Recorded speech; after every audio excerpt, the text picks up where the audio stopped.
Hi, this is Neeraj Batra. I'm an analyst here at TABB Group. Joining me today is Chip Register, Executive Vice President at Sapient and Managing Director of Sapient Global Markets. A hot button topic these days in energy markets is the idea of banks toning down their commodities activities, doing less market making and less risk taking. Although there hasn't been a decision made on its finalization, it is a topic. So Chip, what is the impact of banks toning down their commodity activities? I think the impacts are twofold. One is that, first of all, let's talk about the impacts on the banks on the energy economy, changes in the energy economy. The banks will be and can be big beneficiaries of changes in the energy economy in the sense that as the supply moves around, as pipeline companies and production companies, all that shift business models to chase new sources around the world. That's a lot of commercial lending, a lot of project finance, a lot of mergers and acquisitions. So in that sense, they'll be big beneficiaries, as they always are at any time of disruptive transformation in any sort of economy. They'll step in to facilitate that with finance and credit. So in that sense, they'll be big winners. One of the ramifications of Dodd-Frank in particular, but a lot of these regulations that are coming out is to dissuade them from taking all kinds of risk, but particularly commodity risk. They've been asked to leave several different aspects of the business, and it's become both a public relations issue as well as a credit capital issue for them to stay in the commodities business. And then they've been expressly prohibited from being in other aspects of the commodities business. Right. And I think I should clarify that when I say banks leaving the business, it's the physical commodity business. It's the physical commodity That's business. correct. Okay. So I think in that regard, is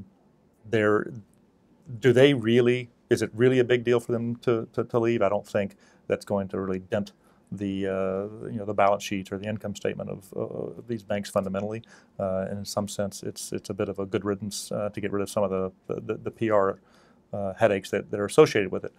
On the other side, I have a bit of a fear that their legacy capabilities that they've brought to the market for so many decades, and really being sort of foundational bedrock, and really have not only designed the markets, but participated heavily in their development and their expansion over the years, as well as their stability, is due to a huge investment that they made in talent and technology and process to be able to value and manage energy around the world. And I think outside the banks, there's not a great substitute for that right now. So it's more a question of how we transition from the banks leading this industry to someone else leading this industry from a trading and valuation standpoint. Right. It's more about how it changes. So I don't know who it's going to go to exactly. There's certainly beneficiaries in the merchant space who are going to pick up a lot of business as the banks leave, and they're picking up a lot of talent right now as the bank leave. I read one study recently where 75% of the new hires of a company that was entering the commodity space had come from banks, and that's not surprising.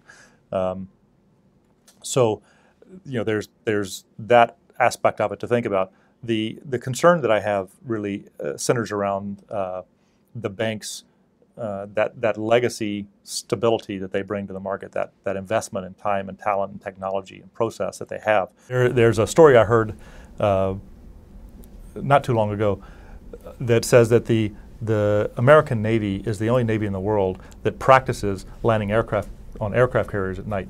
And I thought, when I first heard that story, I thought, well, why is that significant? Why does that matter? Isn't it fairly easy if you can land them all day, every day, landing during the day? Can't you just land one at night? But apparently it's not. It's not just a question of having one more piece of technology or doing something in the dark or something like that. There's a whole choreography of systems and processes and people and training, and it's all a legacy that this Navy has built up for decades to be able to do this in a way that other navies who have been around for just as long a time, and some that haven't, simply have not developed the systems and the processes and the technologies to do that.